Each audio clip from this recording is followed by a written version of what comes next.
ठीक है. सर थोड़ा सा लेट्स मूव द नैरेटिव. तो आई थिंक 1962 इज क्लियर.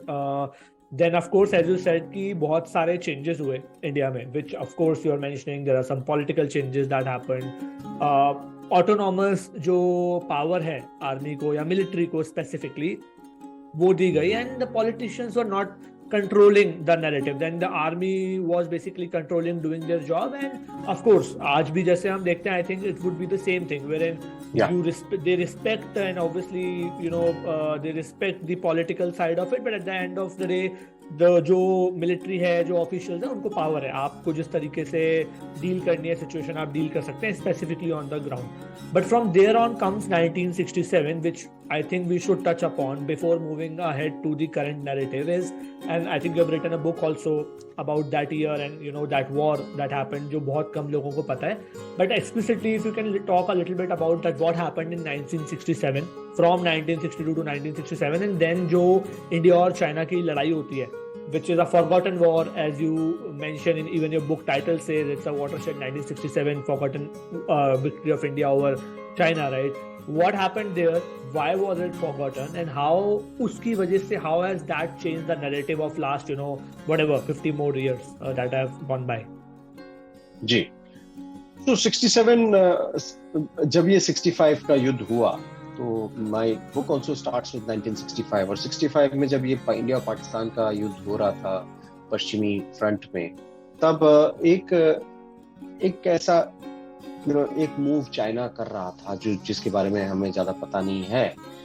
लेकिन 1965 में 1965 में जब पाकिस्तान और इंडिया वेस्टर्न फ्रंट में युद्ध में छिड़े हुए थे, तब ईस्टर्न फ्रंट में आपके सिक्किम जो था वो इंडिया का हिस्सा नहीं था, वो एक एसोसिएट स्टेट हुआ करता. तो सिक्किम में चाइना ने उस वक्त अपने फोर्सेस तैनात किए थे सिक्किम के ऑपोजिट तिब्बत में. 1950 में चाइना तिब्बत में आ चुका था. तो 65 में जब इंडिया और पाकिस्तान के बीच युद्ध चल रहा था, तब चीनी फोर्सेस सिक्किम के ऑपोजिट आकर के बैठे थे और प्रेशराइज कर रहे थे. वो किस लिए? क्योंकि और मैं बुक में ज्यादा डिटेल में है तो मैं उस डिटेल में नहीं जाऊंगा. मैं ये बताऊंगा कि 1965 में जब हम जानते हैं इंडिया पाकिस्तान का युद्ध हुआ था, 1965 में चाइना भी इंडिया को डोमिनेट करने की कोशिश कर रहा था, साइकोलॉजिकल प्रेशर अप्लाई कर रहा था सिक्किम में, क्योंकि सिक्किम हमारा हिस्सा नहीं था, लेकिन डिफेंस और फाइनेंस हम उसका देखते थे. हम India to handle its defence और फाइनेंस, एंड सिक्किम में इंडिया के फोर्सेस थे. और चाइना साइकोलॉजिकल डोमिनेशन किस तरीके से अप्लाई करना चाह रहा था कि सिक्किम में जो बॉर्डर आउटपोस्ट थे, दो बॉर्डर आउटपोस्ट थे, जेलेपला और लाथुला. चीनी फोर्सेस ने बोला कि इंडियन फोर्सेस वहां से हट जाएं, पीछे चले जाएं. वो इंडियन टेरिटरी थी लेकिन प्रेशर डाल रहे थे. अब वो देखिए 1965 जो है, it was only they were only 3 years from 1962. तो psychologically India was also very much scarred by 1962. The political leadership had changed. Lal Bahadur Shastri was the prime minister, but एक psychologically India had been scarred by the setbacks in 1962. Number 1. Number 2, जब ये पाकिस्तान के विरुद्ध युद्ध चल रहा था, तो India did not want to also open up another front of conflict with China on the other side, which is why India wanted to play it down. लेकिन ये था कि चीनी इसको समझते थे, एंड चीनी जानते थे कि अगर इंडिया को पुश किया जाए, साइकोलॉजिकली पीछे कर दिया जाए.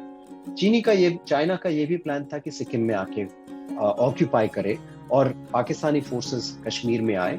किस तरीके से क्या प्लान था और CIA किस तरीके से इन्वॉल्व था, लैंगली जो यूएस में CIA का हेडक्वार्टर्स था वो कैसे इन्वॉल्व था, CIA का दिल्ली विंग कैसे काम कर रहा था, ये सारा कुछ मेरे बुक में है. तो you can read, I think there is a lot more in greater detail that you will get there.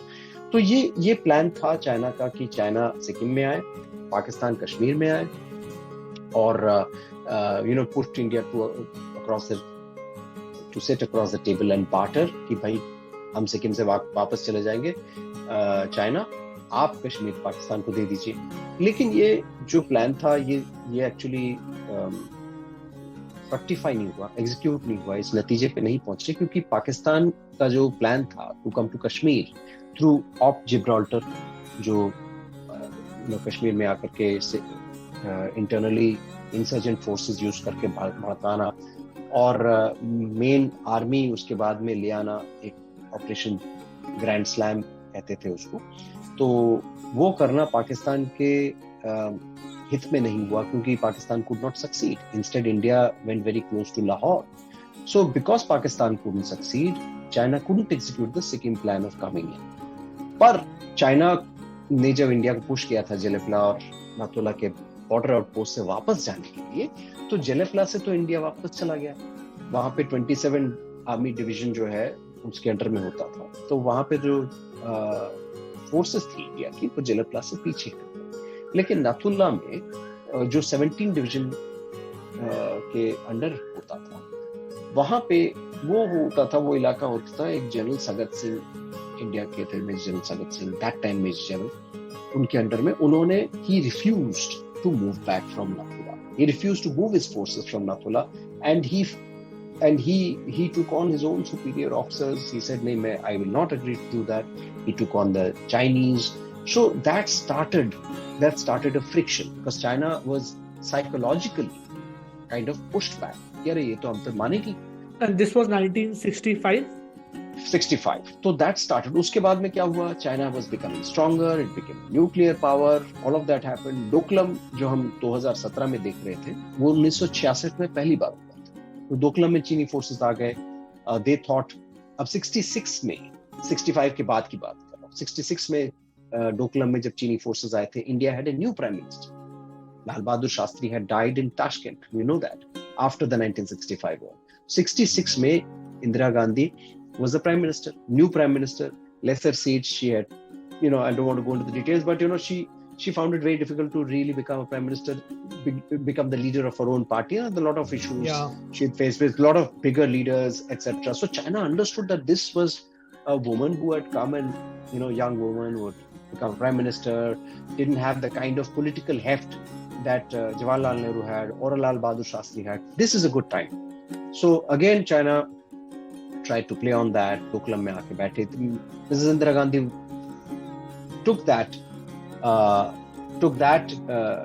adversity. वो कहते हैं ना, adversity को opportunity में create करना.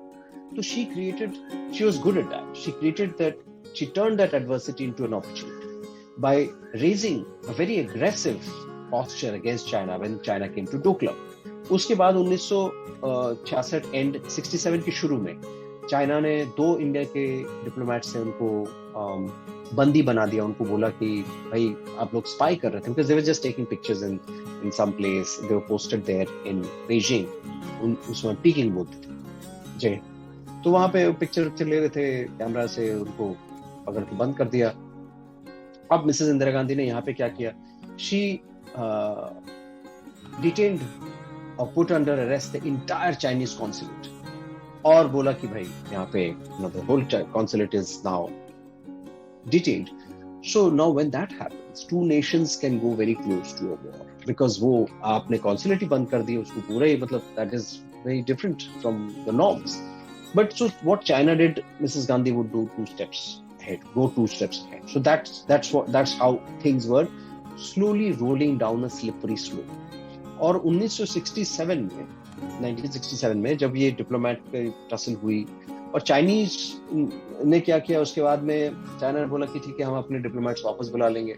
2 डिप्लोमेट्स को चोटें लग गई थी यहाँ पे दिल्ली में, because demonstrators had come from outside and had thrown stones and all of that happened. So first secretary, second secretary उनको लग गई थी चाइनीज डिप्लोमेट्स को, तो और कुछ लोगों को और लग गई.